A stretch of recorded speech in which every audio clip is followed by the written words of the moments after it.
Good afternoon, everybody. How y'all doing? Pretty good here. And welcome to the channel.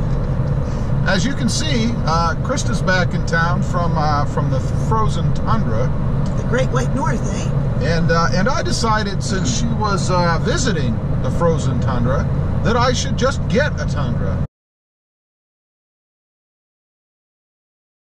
So he surprised me. I did. How do you like my new truck? Yeah, that's right. This is Krista's new truck. I've had a few, actually many questions, and sorry about the sun. It's kind of blinding me right now. Yeah, I can't really escape it. No, it's everywhere. Yeah. But anyway, a few people have asked me, actually many, about doing a comparison between the Ram Rebel and the Toyota Tundra. Because as many of you may know, I had a Ram Rebel a couple of trucks ago, not too long ago. So I thought I'd get on here and do a little bit of that. The first thing, I guess, that I'll mention is and one of the first things I noticed is the ride, or the suspension of the Tundra versus the Rebel. I was really quite surprised. I expected the Rebel to be better because of its air suspension, but it's not true. The Tundra has a much smoother feel or ride than the Rebel did, and I don't know if I can attribute all that to air suspension versus traditional, but it is much smoother. Now that might be because the Tundra is heavier. I'm not sure. I haven't checked the stats, but irregardless, there's really no denying that the Toyota Tundra has a much smoother ride. What do you think? Seems to be. Next, I guess, is power.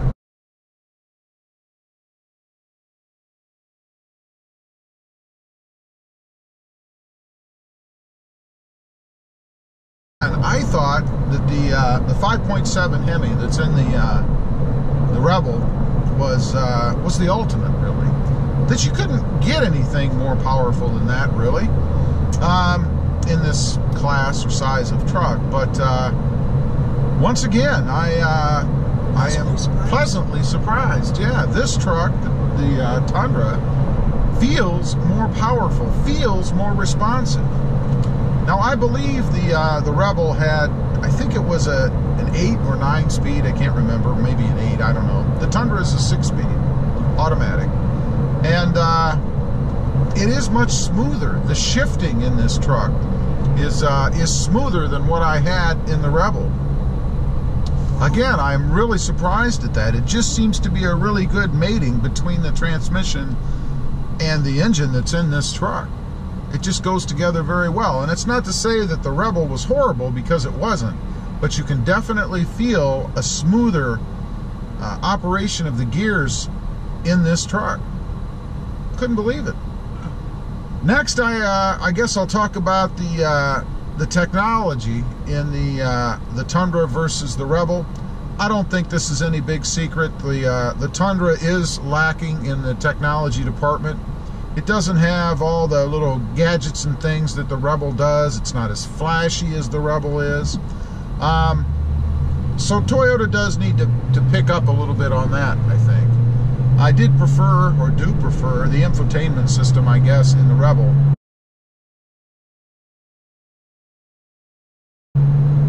More so than what's in the Tundra. The Tundra works fine, but it just doesn't have quite all the bells and whistles that the Rebel did, if you care about those kind of things. Well, and I know you keep looking for the stop-start button. The stop-start button. Let's talk about the stop-start button. That's another area where, in my opinion, the Tundra is lacking. The Rebel, of course, had the keyless stop-start. I mean on-off, not the stop-start technology that I think everybody hates. I'm talking about starting the vehicle and then turning it off. Right. You'd leave the key in your pocket, push the button, and go. The Tundra still has keys. I don't care for that. I hope that when they do their next upgrade or refresh, whatever they do, that they indeed do put a push-button start in the Tundra. Gotta have that. the interior comfort, the seating. You know, the Rebel was pretty good with its tread design. I did like it. I didn't really have any issues with the seating in the Rebel as far as the driver's seat goes. Now, I got many complaints from passengers in the back about the seating angle that was in the Rebel. They said that it sat too straight up and down, that it wasn't comfortable, that it rode rough back there, which I found kind of strange because we're not that far apart. But anyway, that it rode rough in the back of the Rebel.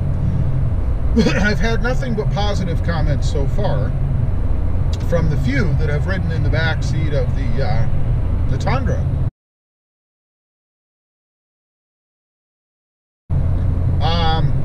Better seating angle, better comfort in the seats, softer, more plush, whatever you want to call it, but just more comfortable in general than the Rebel seats. Another plus. One thing I noticed almost immediately when I started driving the Tundra was the shorter hood, or maybe it's just the drop-off slope on the hood, if you will.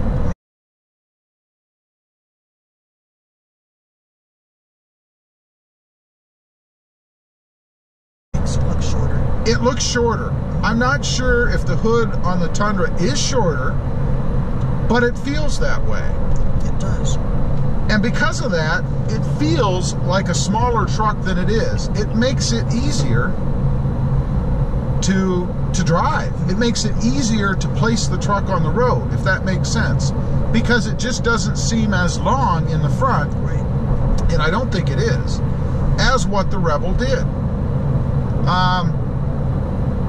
Pretty cool. It's a definite plus. I mean, I like the big full-size truck, but anything you can do to make it easier to drive, why not? Pretty cool. Yeah, I agree. The aesthetics, the outside appearance of the Rebel versus the Tacoma.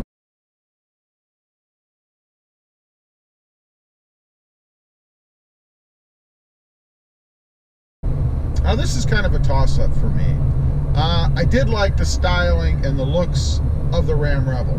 Not sure I was, you know, overly happy with that front grille, but I'm not overly happy with all the chrome that's on the front of this truck either. Well, I was surprised when I saw it and thought, wow, that's a lot of chrome. I know. That's a lot of chrome. As far as the color, or the color options, you know, I had the red and black Rebel, which I thought was a pretty cool color combination. But now I have the cement, which is an awesome color. This is a really cool color. So I think with a few tweaks, you know, a few chrome deletions, a few, yeah, especially the big ones like that front grille. Oh yeah. Will only enhance the appearance of the Tundra, and I think put it way ahead of what the Rebel was for me. I'd be curious if you guys out there could give feedback, because last night you were talking about changing out the chrome for black versus color match.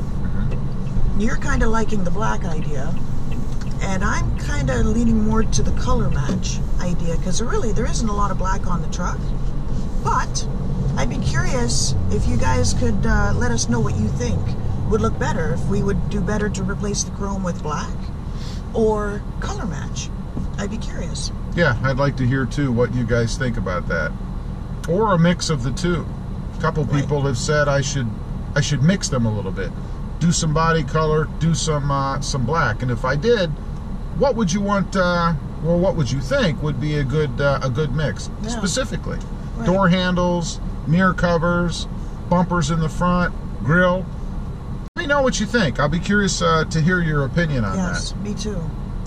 The final thing that I'll talk about, and everybody hates it when you talk about this, including me, but I'm going to do it anyway, is fuel economy.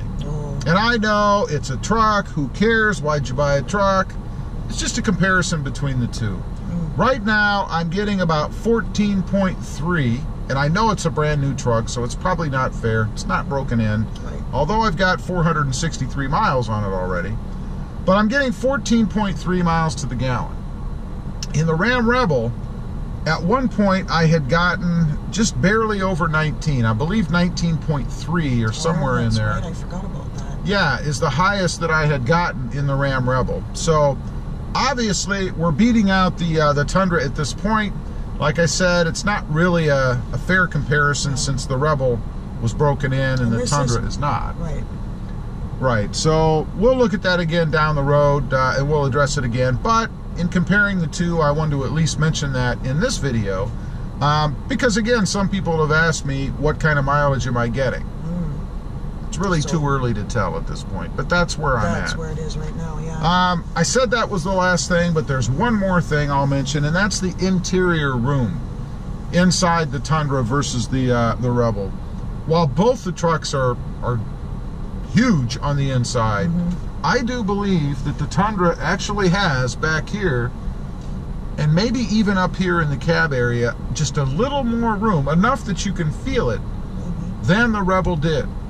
Seeing my daughter sit in the back when we took her to the airport this morning, you know, it's like she was way back there somewhere. It almost felt like some kind of a van or a motorhome, you know, way back there.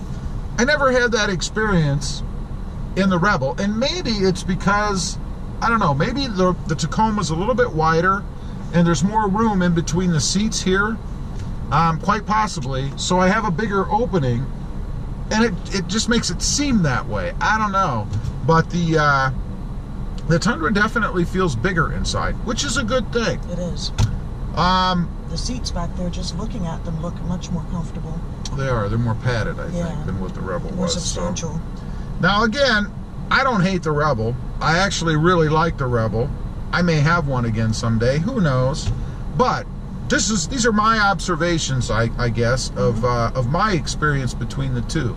I don't want to take anything away from the Rebel. It's a great truck. I love mine. But I think I like the Tundra just a little bit better. Anyway, appreciate you guys watching. Please click subscribe if you haven't before. Give this video a thumbs up. And we'll see you next time. On the web. Have a good day. Let me know what you think of my new truck. Bye.